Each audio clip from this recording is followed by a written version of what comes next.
Hello and welcome to episode 101. I'm Maria and you can find me most places on the internet as Stitched in Sweden. I sell my knitting patterns on Ravelry and lovecrafts.com. You can also find me on Patreon, where I've been creating additional content for my patrons, both knitting and sewing and other kind of craft and house project renovation content is over on Patreon, and you can also find me on Ko-Fi as Stitched in Sweden. I wanted to remind you that for the month of February, in celebration of my 9-year anniversary and 100th podcast episode, that you can get 20% off all of my knitting patterns in my Ravelry shop using this code. And if you are a patron, you always get 20% off my knitting patterns, and for February you will be getting 25% off using your special code. Yeah, maybe I'll just give you a little idea of some of the videos that I've been posting on Patreon lately. It's been really nice to see some of you come over there and support me. There's two different levels that I have currently, kind of the base level and then a higher level that has a lot more additional content. In January, I've been sharing a lot about my plans with swatching and kind of creating my plans for 2024, going through some of the swatches that I've knit and talking about how I'm determining what size that I'm going to knit based on the information that I get from those swatches. So that's included some knitting math and just kind of understanding kind of fabric characteristics and what I might be looking for in a yarn for a sweater. I've also recently posted some tutorials about how I sew on buttons onto knitted items. One tutorial on that. And each week I share an update on what I've been knitting and also kind of what's going on in my life here in northern Sweden with my husband and my 2 daughters.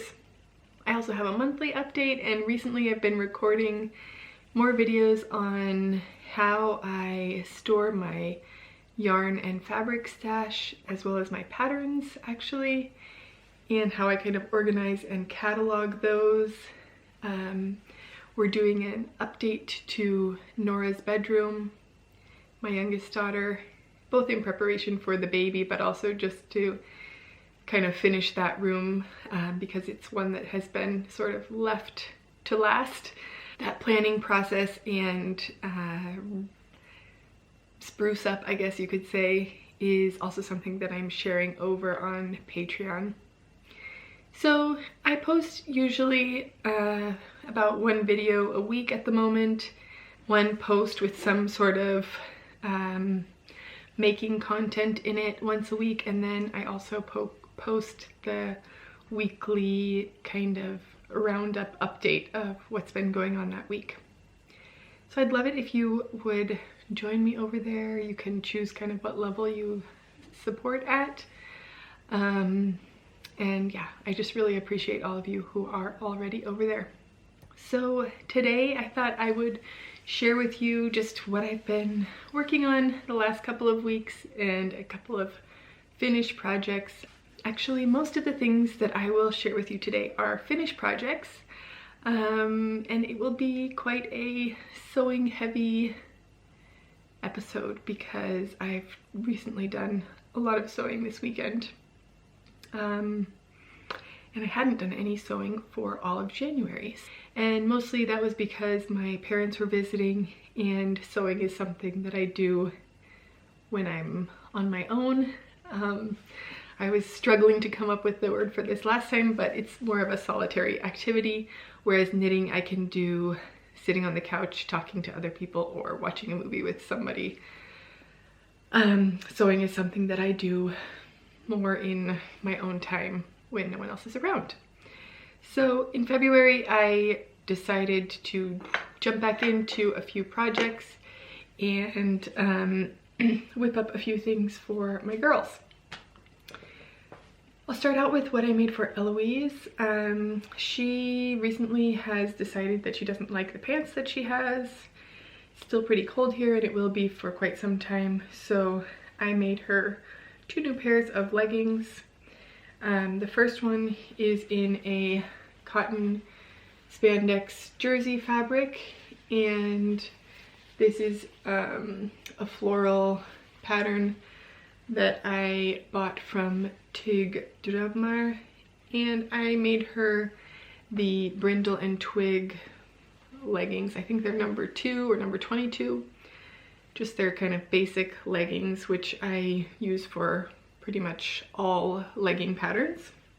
Legging projects that I make, I use that pattern.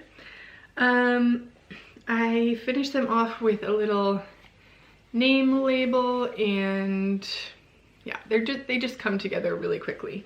These ones that I made her are a size 4T, and then I added about 2 inches of length to them.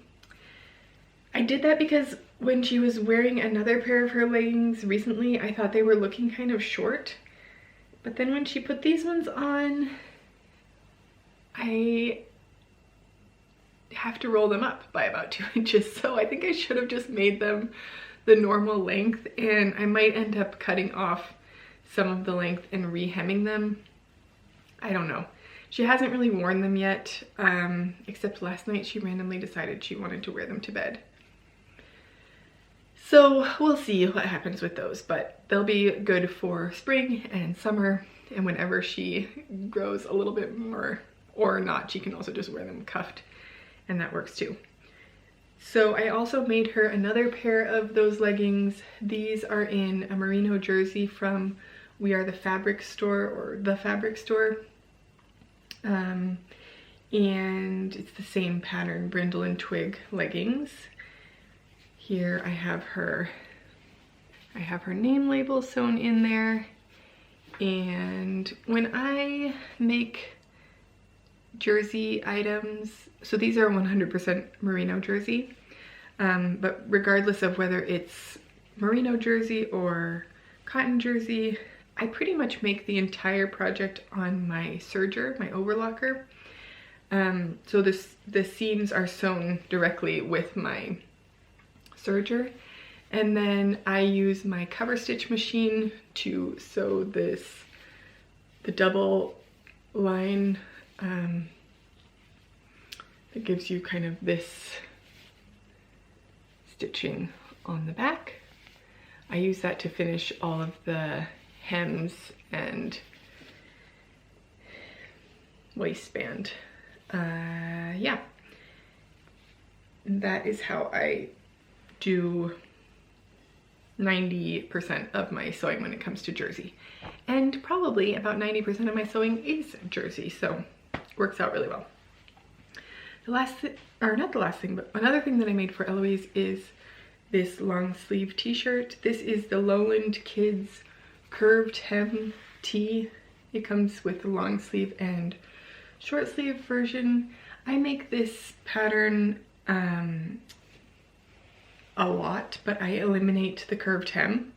It's a really long shirt pattern, and I find that the curved hem is both, 1, annoying to hem, and 2, just like makes it excessively long. So I just trim off that part of my pattern and make it straight across. I do think that next time I make this, I need to try to remember to adjust the neck just a little bit. As it is right now, I think that the neck is sometimes quite low and wide, and it could be a little bit closer in. But with kids' patterns especially, it's always a bit of a balance between making the head hole large enough for their head to fit through and, you know, not be too stressful or uncomfortable to get it on, and having it fit relatively close to their body. So yeah, it's a balance. She hasn't tried that one on yet because I wanted to record this first, but I will give her those clothes today after this. Then I'll just go right into the other things that I made for Eloise, which go into the things for Nora and the baby as well. I was gifted some fabric from Minerva.com. I'm a brand ambassador for them, so they send me fabric. I have the option to get it about once a month, and in return I write a blog post for them with pictures. So this is fabric that I got from them free of charge, is what I want to disclose to you.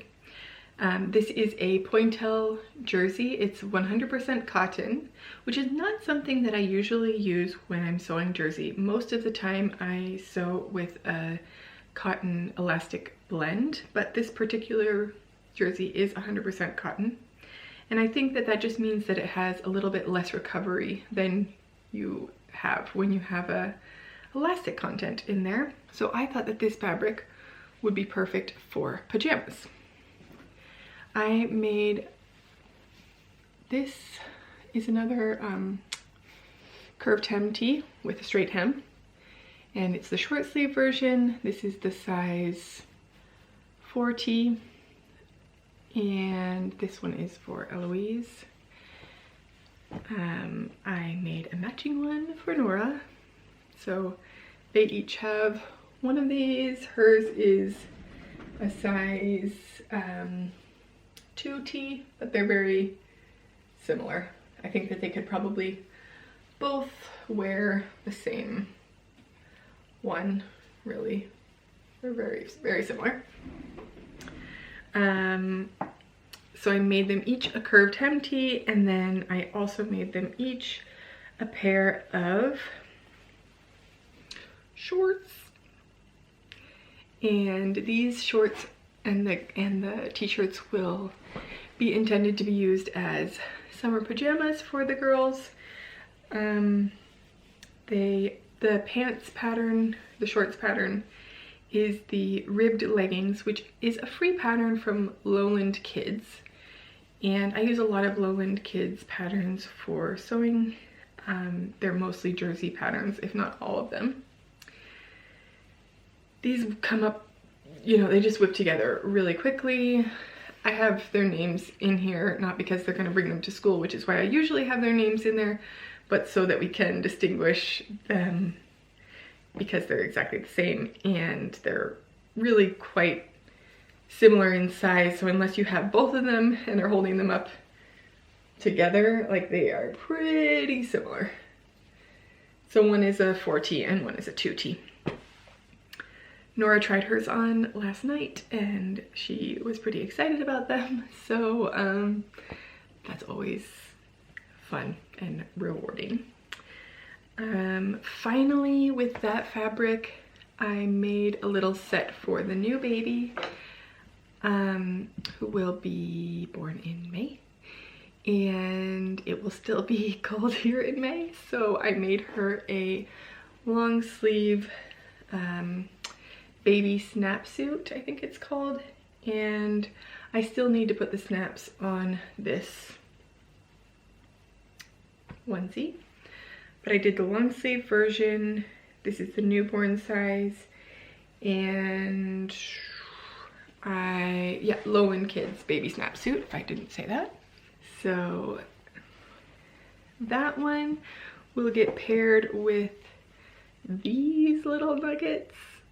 I mean, I made these and my husband Thomas, he said, those look really small. Is that because you turned the waistband down? I'm like, no, they're really small because this is the size the baby's gonna be and it's probably gonna be too big for her. But these are just called I think they're called the Footy Onesie PJ pants, or Cozy Footy PJs or something like that. Also Lowland Kids. I made the size newborn, and I like both of these patterns for newborns because this one is nice when you have this wrap over style onesie. It just makes it easy to change a newborn because nothing has to go over their head. I don't really have a problem putting stuff over their head it was definitely easier with the second child to do that, less intimidating. With the first one, when they're newborn, you just sometimes feel like you're gonna break them. But you know, when they're screaming and you're trying to change their diaper or whatever, they're just lying there and you just want to kind of set them on something and fold it around them, that's a really good pattern style when it has that wrap front. And then for these, I like this waistband style for newborns. I don't usually like it actually much beyond the first couple of months, because I find that just having an elastic waistband works better. This can get not really stretched out, but it's just for a kid who's running around like a 2-year-old, this can just fall down a little bit too easily. But I like this for a newborn because it allows for there to be some more flexibility in their tummy, which can, I don't know, sometimes newborn tummies can be kind of like bloated and big. Not really, I don't know, bloated is the wrong word, but sometimes their tummy just can be kind of round and big compared to their body, or my girls have been that way anyway. And then it sometimes feels too harsh to have an elastic band around it. And so just having this jersey band gives it still enough structure and it's kind of snug onto them, but it doesn't put any pressure on any point of their tummy. So I really like this pattern for the mini ones. And then finally, the last thing that I made for the baby and the last thing that I sewed, looking around, I think that was the last thing I sewed, yes, is this little beanie. And this is the slouch beanie pattern from Brindle & Twig, newborn size, in merino jersey from the fabric store. And I don't think I mentioned before, but this is the color Guava. And I think it's just a really lovely rose pink color that I would like to have a shirt for myself in. And I still have some more of that fabric, so I might do that too. Yeah, I've made that beanie pattern before many times for my girls, and I have a creamy white colored one that's in the newborn size as well, but I thought it would be good to have a second one since now we live up here and we've never had a newborn in this part of the country or world. So yeah, it might be a little bit colder even in May. So last time I talked about the other fabric that I got from Minerva. Again, this is a gift fabric, and that is this beautiful khaki colored jersey. And originally I had thought about making a Nico dress, and I was kind of wavering on that because I want to be able to wear this item during pregnancy. And I was thinking, I don't really want to make modifications to a Nico in order to accommodate my stomach, but I also think that it will be too tight if I don't. I considered making the Kylo wrap dress or jumpsuit, and I was leaning more towards the jumpsuit because I just thought that would be nice. But after considering that a bit more, I don't know that that will be super pregnancy friendly, because I think that without more fastenings, or yeah, I'm gonna have to like wiggle my way out of that every time that I need to use the bathroom, which I have to do more frequently now at 25 weeks pregnant. So I've been going back and forth of what I might want to make. And I think what I'm actually going to do is use the Paper Cut Patterns Meridian dress. And that's a dress that's actually intended to be sewn using woven fabric, so not jersey fabric. But I have seen a few people on Instagram who have made it using jersey fabric. So with a couple of modifications, like eliminating the the zipper. I think it will work well with jersey. And I'll show you what this dress looks like. It's one that I had seen a while ago and was interested in because actually of a maternity dress that I have. And I like wearing that dress while I'm pregnant, and I would like to have a dress in that style for when I'm not pregnant. So here's the dress, and it has this kind of interesting wrap front detail where, let's see if there's a, I don't know if there's a picture of the line drawing or where I've seen the line drawing. Oh yeah, here we go. The line drawing you can see. In the line drawing here, you might be able to see that the straps are actually made, they kind of look like elephant trunks, I think. And so they're all kind of incorporated into this front part, which makes this kind of nice draped front style. So I think I'm gonna give that a try, and if it doesn't fit me now, that will be okay. If it does, it will be a bonus, but it will be nice to have afterwards. I thought about trying to make it be nursing friendly in some way, but I don't know that I'm going to go down that road. I might just make it. So we'll see. So those are my sewing projects and plans for sewing in the near future. I should have probably started with what I'm wearing. This is my crystal pullover sweater, and this is a pattern from Helga Isayer, who is, I think, maybe the owner or at least part of Isayer Yarn. I knit this sweater using Drops Daisy, which is a 100% merino yarn, and I used the natural color, and I combined that, held it double with a yarn called Hannah by Permin, and Hannah is a kind of fluffy, slightly, ever so slightly fluffy yarn that is a merino, silk, and cashmere blend.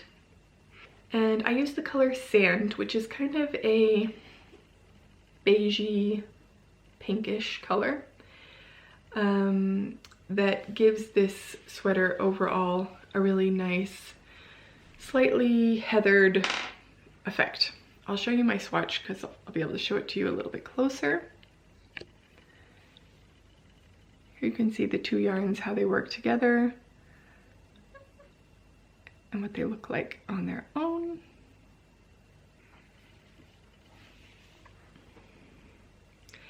I'm really happy with how this pullover turned out.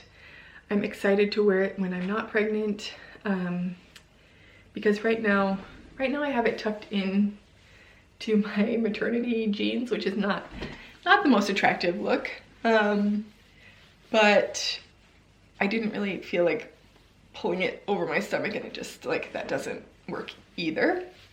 So I just have it kind of tucked here, and no one's really seeing me today, so that's just how I've been wearing it. I have like a good amount of positive ease here, which again I think is going to look really nice when I'm not pregnant. Not that it doesn't look fine now, it looks fine now. It's very comfortable to wear. It's cozy and warm without being too hot, which I've been finding lately too, that I have been getting a bit on the hot side. I really like the sleeves. They have sort of a balloony sleeve that it's knit straight, and then right at the cuff you do decreases all in one row before this ribbing starts for the cuff. The pattern was relatively okay to follow. I do find that, like many Scandinavian / Danish patterns, that there's a little less hand-holding than some patterns that I'm used to, which isn't a problem because I'm an experienced knitter, but I think for some people it might be challenging to follow a little bit. So I don't know that I would make it my first sweater, but I would definitely recommend the pattern. It's knit from the bottom up.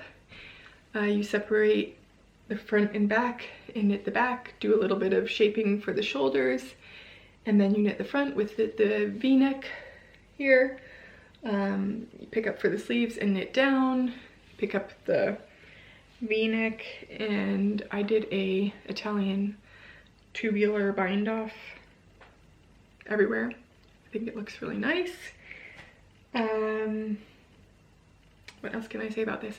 One thing that I did notice is when I was holding these two yarns together, I do see a slight change in the way the yarns look held together from where I was knitting in the round to where I started knitting flat. It's right here. So you can see a little bit of a line there. It doesn't bother me. It's not visible enough to make me want to change the way that I did that at all, but I guess, yeah, I don't know how I would change it actually, but I think maybe it has something to do with how the yarns are kind of twisting together when you're knitting in the round versus when you're knitting flat. But it's just something that I noticed. It doesn't bother me. I'm really happy with the way this sweater turned out. And it's nice to have something that's just a little bit of a different kind of silhouette style in my wardrobe, and I can definitely see myself wearing this a lot. I think it would also be really nice to have this sweater in a solid, like without the lace details. Even though I really like the lace detailing, I think it would be a really wearable sweater without those lace panels as well. Let's see, last but not least, I did modify the length of the sweater, which meant that I needed to purchase an additional ball of yarn, which is fine when you do that. When you make modifications, you can expect to need more yarn or a different amount of yarn. So I knit a little bit longer in the body. I think instead of 7 lace repeats, I have 9 before the V-neck starts. And I knit the smallest size, but my gauge was also smaller than the pattern gauge. So when I looked at my gauge and calculated what my sweater size would turn out if I knit the smallest size, I was still happy with the amount of ease that I would get knitting that size. But it is less ease than the pattern suggests. Okay. I'll just give you this little bit of information in case you're interested in this sweater. My bust circumference at the full point is 36 inches, and the smallest size for this pattern is a 45-inch chest circumference. Yeah, the smallest size of this pattern is a 45-inch chest circumference at the gauge in the pattern. My gauge was a little smaller, so my final chest measurement for the sweater, according to the gauge, would be about 40 inches. And I haven't measured it since I blocked it, but I'm guessing it could be about that. There's kind of some rapid increases that happen right here under the arm. Otherwise the body's pretty straight. But yeah, just so you get an idea of how much ease that this one has. It's also a little bit hard to tell, obviously, because I am pregnant and I'm not wearing it on my straighter body. So yeah, Crystal Pullover by Helga Isayer, and I definitely recommend the pattern. I enjoyed knitting with the Drops Daisy so much that I actually decided to cast on the other sweater using that pattern. I actually decided to cast on the other sweater quantity using that yarn, the Drops Daisy, that I had on my list for 2024. This is the sweater number 18 by My Favorite Things Knitwear, and I'm knitting this holding Drops Daisy together with Isayer silk mohair. The Issei silk mohair that I'm using is color number 0. And I'm holding that together with Drops Daisy Light Nougat, and it is color number 11. So these two held together make this sweater here.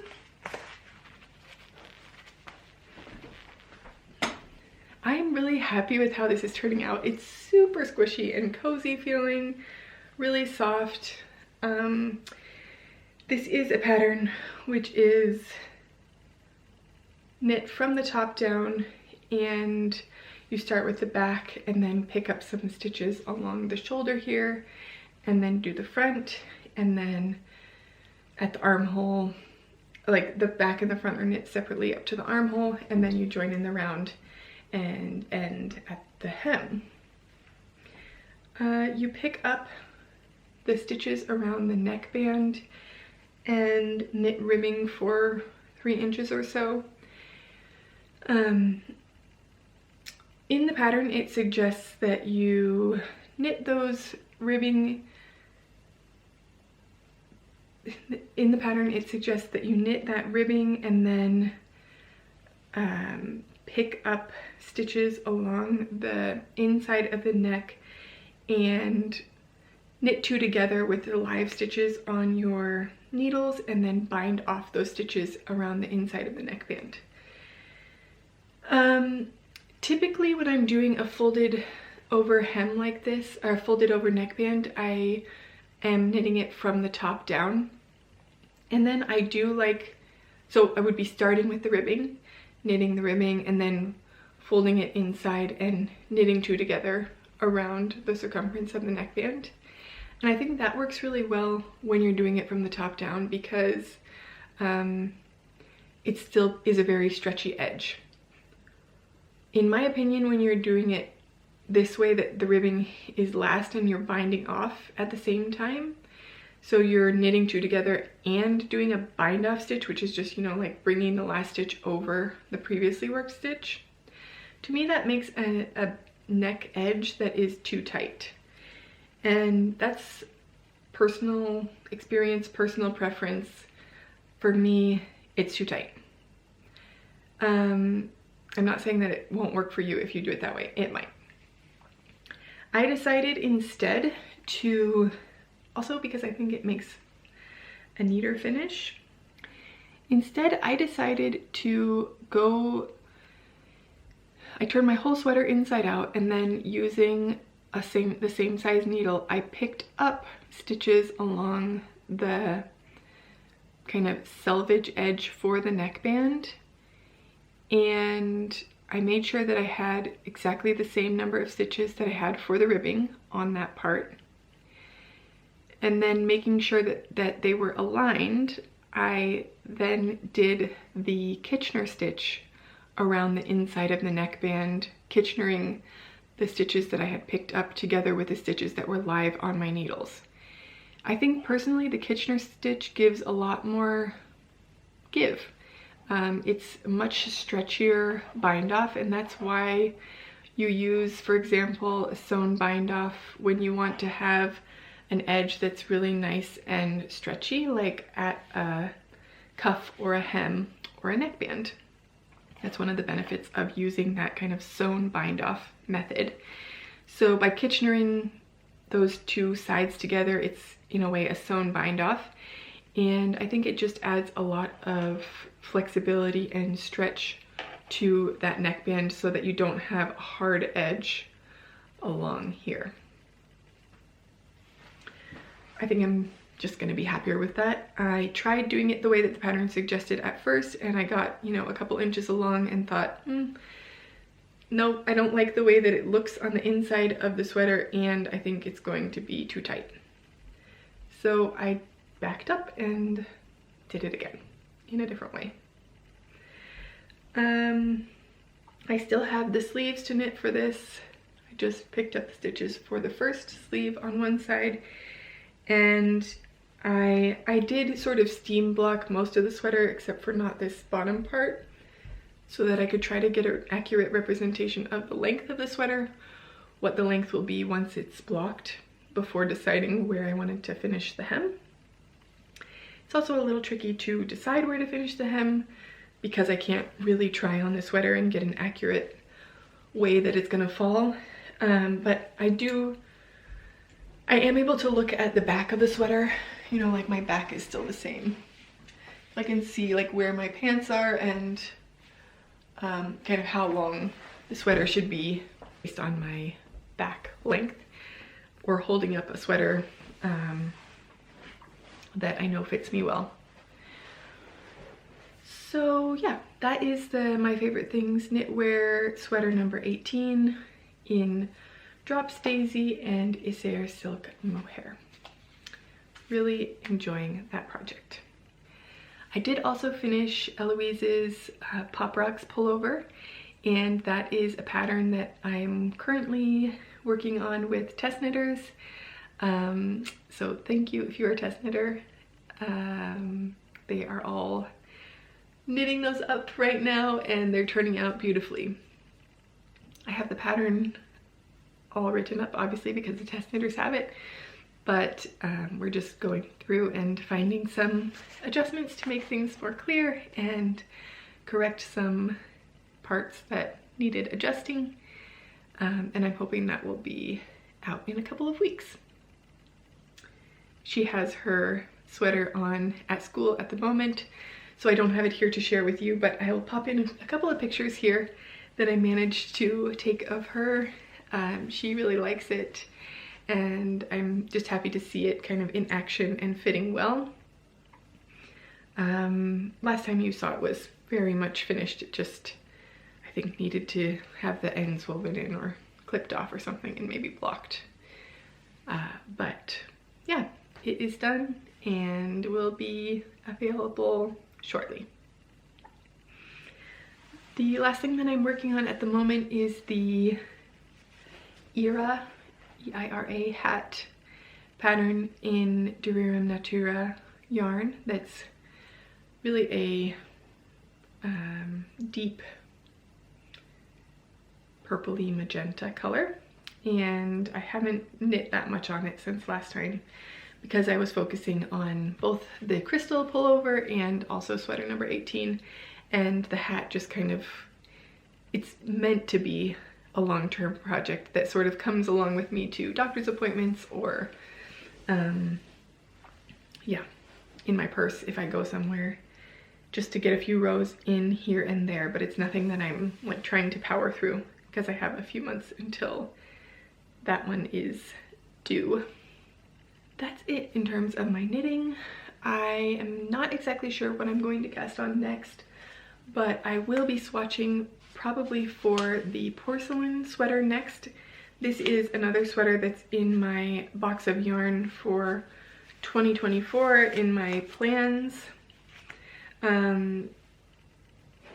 It changed a little bit because I decided to switch up the yarn that I was using for it, but I'm going to be knitting the porcelain sweater by Le Knit, and I'm going to use Thun Pergint, which is the main yarn. I think it's the main yarn that's suggested in the pattern. This is going to be my main color, and the color work will be in this.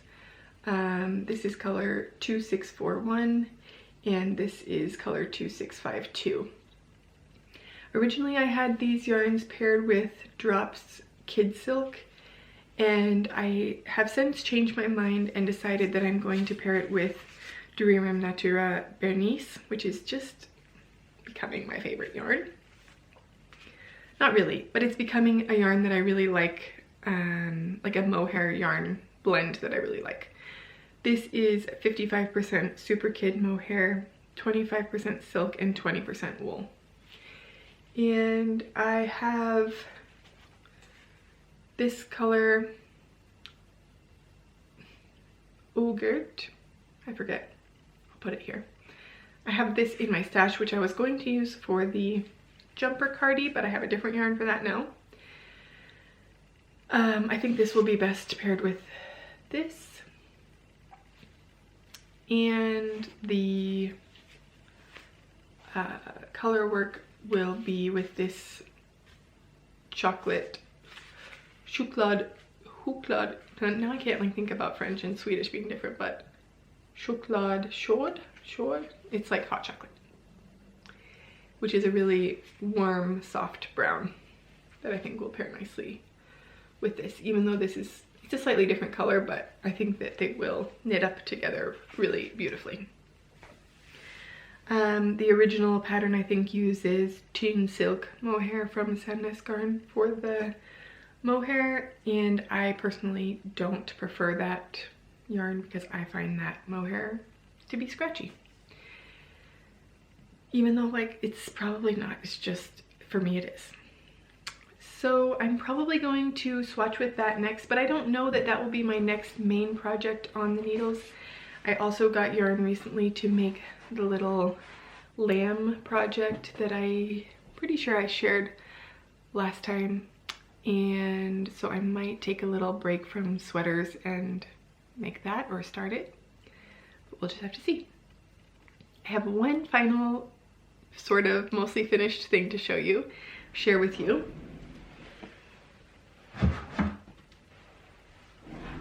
Which is my lampshade. I'm so excited about this. It's a little bit ridiculous, but this is the first time I've ever made a lampshade, and it was really fun and quite easy to do. And I shared the process over on Patreon, but I thought I would share the finished product here with you. This is going to be part of Nora's room renovation, or it's not a renovation, it's just a repaint, refresh, restyle, and this will be her ceiling lamp. And I made this using a kit from Self-Made, which used to be called Stuff and Steel. You can get the supplies for this on other places online if you just look up like DIY lampshade, but that's where I could find it in Sweden, so that is where I got it from. This is just a cotton fabric, cotton poplin from Art Gallery Fabrics that I had a little piece of. Still have a little bit left, but it's just regular cotton fabric that then you put on a lampshade, and it was very much easier than I expected it would. I don't know, I had it like built up in my head that this was going to be a difficult project to do. It was really simple, and I think it has a really nice result. So I'm looking forward to getting that hung up in her room and doing the other little touches that I have planned for her room, which again I'm sharing over with my patrons. So I think that kind of, yeah, wraps it up for this time.